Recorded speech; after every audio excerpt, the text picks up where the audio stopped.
Afternoon, everybody. I think I always like to probably get all the injury situation, state of the team out the way, so then you can probably just focus on the individual questions. So I think from an injury point of view, no probably real updates really. Robinson out, Figal out, Liedum is going to be out of the game on Sunday. Still a bit concerned about his hamstring strain, not 100% fit. And I think after the game, what we decided with a lot of the players that have come in later into pre-season, not had pre-season, not had the foundations, that we're going to probably take responsibility and maybe take them out of the action for a little bit and give them probably 2 or 3 weeks hard work foundations, because ultimately we're asking players to play 90 minutes at an intense level when we haven't given them the proper foundations, because we've probably rushed them into games through a necessity. But I'm a coach that likes to look after the players as well and make sure that they're in the best possible shape. So with 1 or 2 players, we're going to do that with, and I think it's the right thing to do. And it might mean that we have a bumpy ride in terms of sort of like the squads and the lack of numbers on the bench and availability, but I think in the long term the squad and the team and the individual will benefit, and I think that's the right thing to do. So we've still got that situation with Liedum, with Figal, with Robinson, but there's positivity in terms of we think that they'll be back soon. The good news is that Julian Carranza is back now. He's trained fantastic this morning, and I expect him to have a real influence now over the next few weeks in terms of action on the field. I know he's been frustrated, but it's through no fault of anyone's that he obviously suffered vertigo. On Wednesday night, the truth be known, he'd only trained once for 30 minutes, so it was a real risk putting him on the field, and I'm not prepared to do that to a player that's going to be really valuable to us. So apart from that, I think I probably only thinking the same thing as probably everyone else in the football club, is that Wednesday night was massively disappointing, but I always like to look at it point of view of that it was a reality check that probably everybody needed in terms of where we are and where we want to go to, and the work that's still needed at this football club, within the team, myself included, to get us to be challenging for where we want to be challenging for. And I think that's the positivity and exciting bit now, is that nobody's under any illusions about the work that's needed to be done, and has to be a commitment from everyone to put that work in. And when I spoke to the players this morning, they are 100% behind everything that we want. So maybe that I've spoke that much. Maybe the press conference is over, and I'll see you all next week. Thank you, Phil. We'll go ahead and take a couple of questions. We'll start with Michelle and then go to Kobe. Michelle, you're off mute.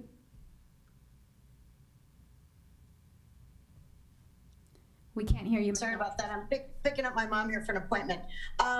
Really quick, can you just talk about, obviously there may be some lineup changes then based on what you just said about some players maybe resting. Is there a tactical change that you're thinking about, or just lineup changes for Sunday? What kind of changes might we see, or is it just a change in mindset for this next game?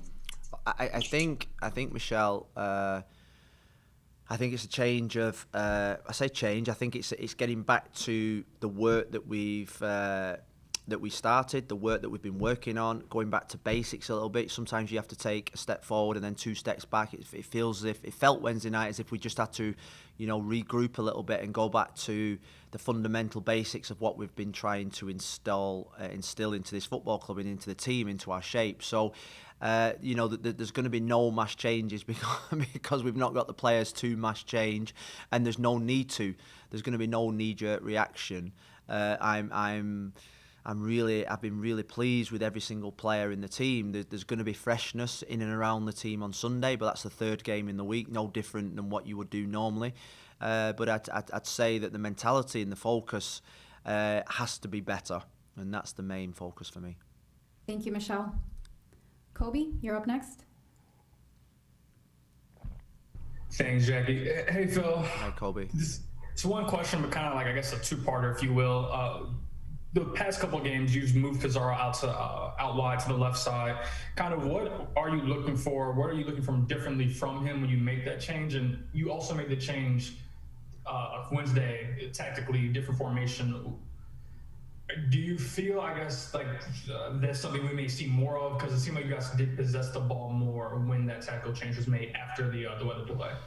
Uh, well, I think with Rodolfo, it's trying to get him into the best positions to free him up, to get him facing the goal, to be more influential, to be more impactful. And I think I've said it before about giving your best players the best platform to perform, and that's what we're trying to do within the structure. I think because of the injury situation, I suppose we are light on that left-hand side with no Robbie. Brexhall just coming back from injury. Jovin is working his way up to full fitness. So it's a position where we've have to rotate probably all down that left side. So I think what I asked of Rodolfo on the Sunday game against Atlanta, he wasn't able to fulfil, because within what was it 5 minutes he was back into the centre. And we'd worked all week with him playing on that left-hand side and working on the position at left-hand side. So I think it's just about getting the players in there, in the right positions to give them the best platform to perform. The system change on Wednesday night was to try and get some control back in the game to because of their two centre forwards, because of their transition. I thought it just give us an extra person at the back, but give us an extra person in midfield as well, because central areas, I thought that they dominated us in the first half. So it's a system that I've played before in the past in other teams, but at this moment in time, it's not a system that I think that we will go with from a start of a game. But ultimately, you've got to be flexible, adaptable, and that's what we'll be. Thank you, Kobe. Next, let's go to Franco and then to Steve. Franco, you're off mute. Thank you, Jackie.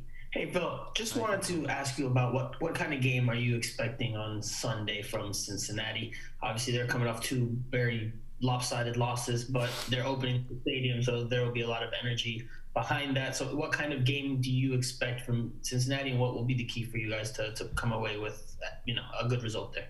Well, I think we have to play the game and not the occasion. If we play the occasion then and get into the occasion more than the game, I think that they'll obviously be favourites. It's their home stadium.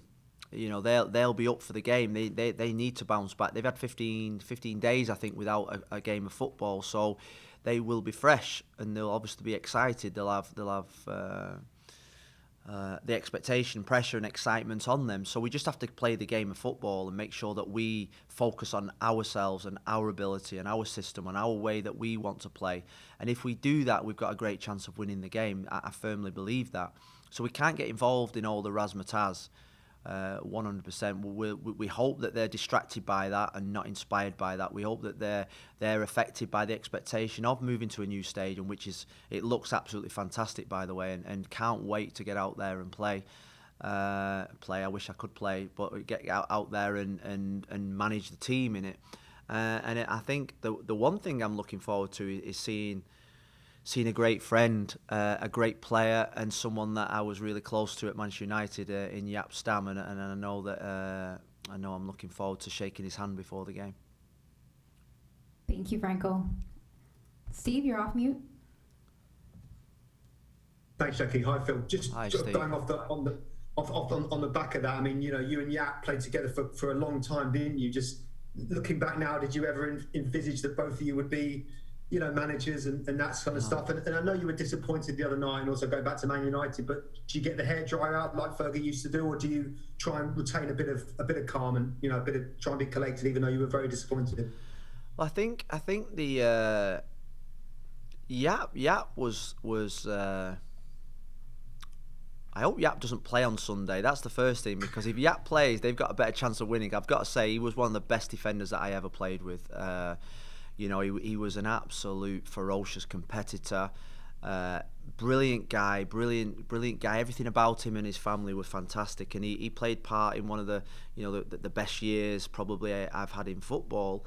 And he was someone that was so ferocious but so gentle and so warm, and every time I've seen him in charity games, UNICEF games, whatever we've played, every time I see him, he brings a smile to my face. You feel safe when you're around Jaap, let me tell you. Nothing gets past him on the field, and when you're next to him in a tunnel, you feel totally safe. So I'm looking forward to seeing him. In terms of my style, I'm not a ranter and a raver. I don't get too up, don't get too down. There are times when you have to show your emotions. I think I'm probably more emotional after the Atlanta game than I was probably on Wednesday night. What I thought on Wednesday night, that it didn't need a rant and a rave. It needed a cool head to probably sort things out, to make sure that we were tactically right. The break in the play, I found really difficult.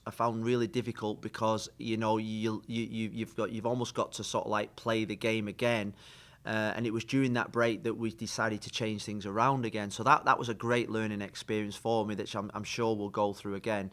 But I think I look back at Sir Alex and his management style. The hairdryer for me was something that was just a label attached to a manager, probably unfairly, because ultimately I always thought he was in control of every word that he says. I always felt he was in control, and he did have his moments when he would, raise his voice, but I always felt he was controlled.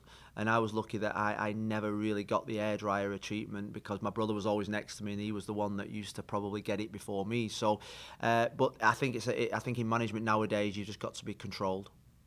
Thank you, Steve. We'll take one more from Chris Whittingham. Chris, you're off mute. Hey, Jackie, how much have you found week to week that there is change amongst the different styles, different managers, different climates? How different is that compared to in previous places where you've been?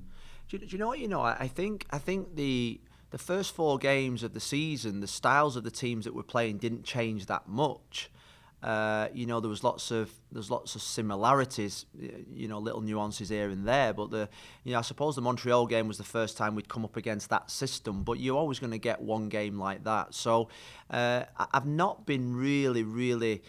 It's not took me long to acclimatise to it, because you throughout my coaching career and playing career, you played against different styles and systems. I suppose we've not had to travel that far yet, so ultimately, the travel, the acclimatization, the time zones, I've not been experienced or exposed to that yet. So ultimately, at this moment in time, it just feels normal. I was speaking to my goalkeeping coach, Mark Mason, who obviously has come over from the national team with me, and you come here with this thing that you go into, obviously play football on the other side of the world. It's almost like it's going to be different. It's going to be a new experience. Yeah, it's been a new experience, but there's lots of similarities that we've found between the last job we were in and this job. So we haven't been really totally caught by surprise or unnerved by anything. Thank you, Chris. And thank you, Phil.